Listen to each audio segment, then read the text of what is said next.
Bueno, gracias Doc. Bienvenidos a todos. Bueno, vamos a arrancar. Me tocó a mí romper el hielo. Yo soy el doctor Elías Ochoteco, acá como dijo la Doc, residente del instituto, y allá está sentado mi colega, el doctor Abel Daño. Eh, bueno, les traigo un paciente masculino, Ricardo, de 42 años, que como factores de riesgo cardiovasculares es un paciente sedentario. Como hábitos tóxicos, el paciente es consumidor de drogas, ya sea naturales, sintéticas, como vemos ahí descriptas, marihuana, cocaína, crack, ketamina, entre otras. Una peculiaridad es que el paciente, por supuesto, no cumplía con ninguna técnica séptica, reutilizando agujas, diluyendo las drogas con agua de grifo. El paciente tiene un antecedente de hepatitis B aguda de hace más de 20 años, actualmente resuelta, bajo peso con un IMC de 17.9 y en medicaciones habituales el paciente consumía clonazepam. El motivo de consulta, el paciente viene a la guardia por fiebre, mialgias, artralgias, vómitos, diarrea de 48 horas de evolución. Como vemos, los signos vitales, el paciente estaba taquicárdico, normotenso, afebril, una glucemia aceptable, 110 por hemoglucotest, saturando 92% de aire ambiente y una frecuencia respiratoria de 24 por minuto. ¿Sí?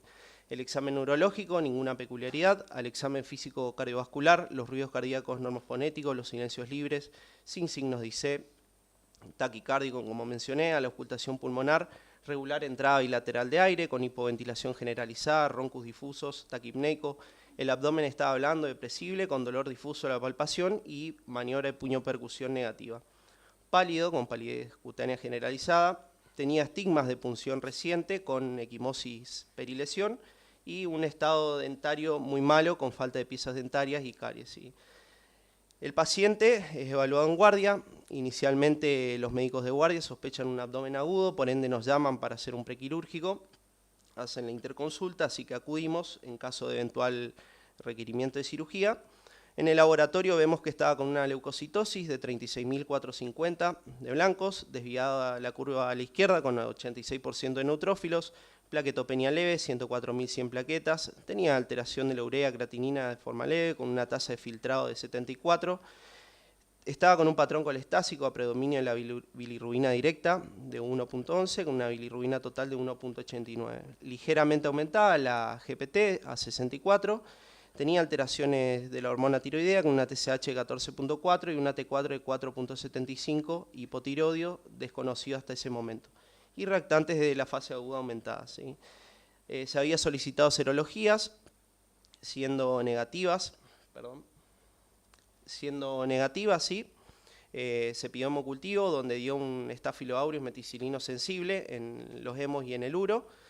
En el electroingreso tenemos un ritmo sinusal, o una frecuencia de 115 latidos por minuto, es decir, una taquicardia sinusal, patrón RSR en B1-B2, sin criterio de rama derecha, ninguna otra peculiaridad. ¿Sí? La RX de tórax tenía áreas de consolidación bilateral, parcheadas, más que nada predominio derecho, de forma difusa, con una leve cisuritis. Inicialmente le habían administrado al paciente vancomicina y cefepime, cubriendo todos los focos. Considerando el hemo, se ajustó el tratamiento a la sensibilidad del germen, añadiéndose cefasolina. En este contexto ya se sospechaba una endocarditis infecciosa, así que hacemos un ecocardiograma Doppler. Acá vemos las imágenes de movimiento. En el primer eco ya habíamos observado un engrosamiento valvular donde tenía vegetaciones que comprometían a todos los velos, pero predominantemente al velo septal y anterior, ¿sí? Dando las mediciones 11 milímetros por 13 milímetros y tenía movilidad batiente. Posteriormente al tratamiento antibiótico, 4 semanas después, se hizo un segundo eco donde vemos que tenemos ya vegetaciones que comprometen también al velo septal y anterior, donde informaban que este velo ya estaba perforado, tenía un doble jet, no pusimos la imagen del jet, pero a modo de comentario, y vemos que el tamaño también de las imágenes habían aumentado, siendo de 31 por 17. Se pidió tomografía de tórax, considerando las imágenes que tenía de ingreso de la RX, donde en la primera imagen vemos áreas parchadas en vidrio esmerilado bilateral con tendencia a la consolidación e informaban también un ligero broncograma aéreo. Después, 12 días posteriores, hicimos otra tomo de control donde vemos múltiples áreas quísticas con neumatoceles aislados y engrosamiento de las paredes bronquiales y patrón también en vidrio esmerilado. Así que se asume el cuadro como una endocarditis infecciosa derecha aguda de válvula nativa por Staphylo aureus meticilino sensible asociado al uso de drogas intravenosas complicado con embolias sépticas pulmonares. Otros estudios que realizamos también, habíamos pedido una eco abdominal al ingreso donde no tenía particularidades y también una reso lumbar para evaluar impactos sépticos, ya que el paciente refería dolor lumbar, ¿sí? El paciente no tuvo una buena evolución pese al tratamiento antibiótico y el seguimiento en conjunto con infectología, persistiendo febril con hemocultivos positivos, ya empezó con signos de insuficiencia cardíaca derecha, manifestado por ingurgitación yugular, 3/3 y Godet 3 cruces en ambos miembros inferiores infrapatelar.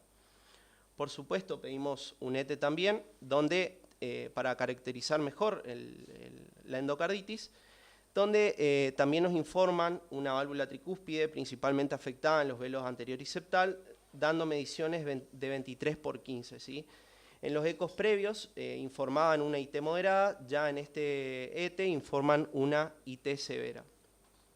En resumen, tenemos un paciente que tiene factores de riesgo de relevancia, donde hicimos un diagnóstico de insuficiencia de endocarditis infecciosa derecha, se complicó con IC, con perforación valvular, tuvo impactos pulmonares, pese al manejo multidisciplinario en conjunto con infectología, ya habíamos puesto al tanto a cirugía cardiovascular, el paciente cumplió 4 semanas de antibiótico y persistía con fiebre, persistía con los hemocultivos positivos, había aumentado el tamaño de las vegetaciones, así que habíamos decidido realizar el acto quirúrgico con el reemplazo de la válvula tricúspide.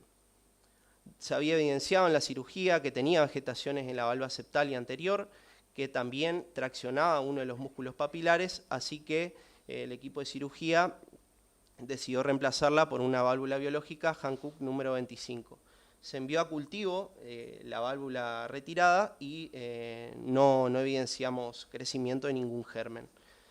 Posteriormente hicimos un ecocontrol donde evidenciamos que la válvula estaba normoimplantada, no tenía leak perivalvular, así que no hubo más complicaciones del paciente, buena evolución, buena respuesta al tratamiento, cese de la fiebre, hemocultivos negativos, así que una vez superado todo el cuadro decidimos darlo de alta en tratamiento con levotiroxina, considerando el hipotiroidismo, omeprazol, diazepam y acenocumarol según esquema, ¿sí?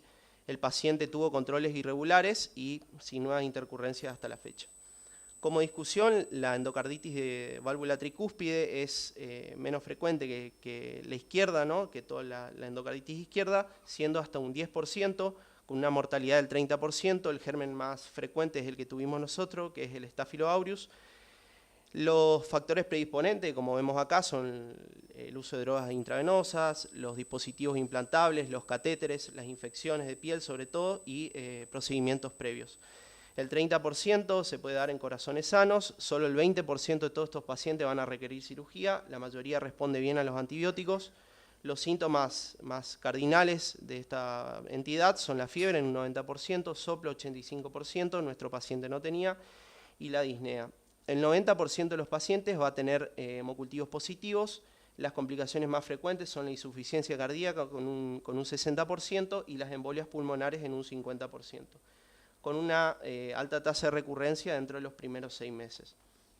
Los criterios quirúrgicos utilizados fueron los de la Sociedad Europea, sobre todo por las vegetaciones persistentes, pese al tratamiento, con insuficiencia respiratoria y embolias pulmonares, y vegetaciones grandes, mayores a 20 milímetros, añadiendo a esto una infección incontrolada. Si bien hay varios tipos de cirugía, como será el reemplazo valvular, plástica y valvectomía, que es más rara, decidimos el reemplazo valvular, ya que era un paciente joven, dentro de todo saludable, y la válvula estaba, por supuesto, totalmente destruida. Así que, bueno, la plástica es una de las opciones más preferidas, pero el equipo de cirugía decidió optar por el reemplazo. Un poco de la bibliografía consultada y gracias.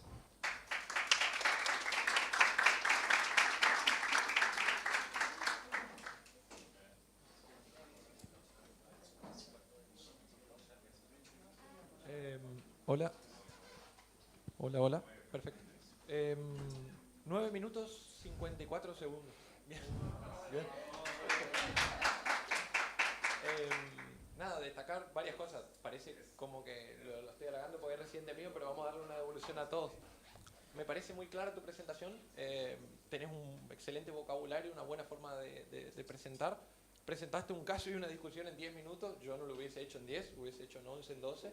Así que te felicito por eso también. Muy interesantes las imágenes. Las vegetaciones estaban muy bien vistas en el eco y haber agregado el tema de la cirugía, aunque fue un pequeño clip, le dio un toque extra desde mi punto de vista, lo podemos discutir. La única pregunta que tengo es, pues, hubo un pequeño error en el slide que vos dijiste número 25 y creo que el slide decía 31. Ah, perdón, número 31, sí. Que lo destaco. Ajá. Y yo tengo una simple pregunta por ahí para el servicio de cirugía, que sé que está acá, que le pusieron biológica, ¿no es cierto? Yo puedo responder, Doc. Genial. Nada, ¿por qué eligieron biológica y no mecánica en un paciente joven? Es una pregunta por ahí que me gustaría conocer. Bueno, principalmente era un paciente, o sea, no pude contar todo, era un paciente que muy probablemente no tenga buena adherencia al tratamiento, con una muy probable recaída. El paciente tuvo síndrome de abstinencia, intrainternación y demás, y considerando que el paciente con una válvula mecánica iba a tener que quedar anticoagulado, se prefirió optar por una biológica. Eso nos hace coincidir a la mayoría de nosotros que las guías es la teoría y la práctica muchas veces sale de la realidad de un paciente que constantemente consume distintas drogas intravenosas y todo, uno le pone una mecánica y en un tiempo tal vez tiene una ACV y bueno, a veces el tratamiento es peor que la enfermedad misma. Entonces es interesante ver cómo fuera de las guías también se hacen tratamientos correctos considerando la cuestión social, ¿no es cierto? Doctora, yo no sé si usted quiere agregar algo. ¿Alguien tiene alguna pregunta, alguna duda? Los residentes, claro que también pueden preguntar o agregar lo que consideren. Algo que les haya llamado la atención, que quieran contar, que quieran algún caso parecido hayan tenido ustedes de endocarditis derecha, que no es tan común, que se acuerden. Nosotros tuvimos dos también. Astáfilo, embolizada por todo lado. ¿Cómo? En un adicto, también en un adicto, sí, con infarto pulmonar y demás.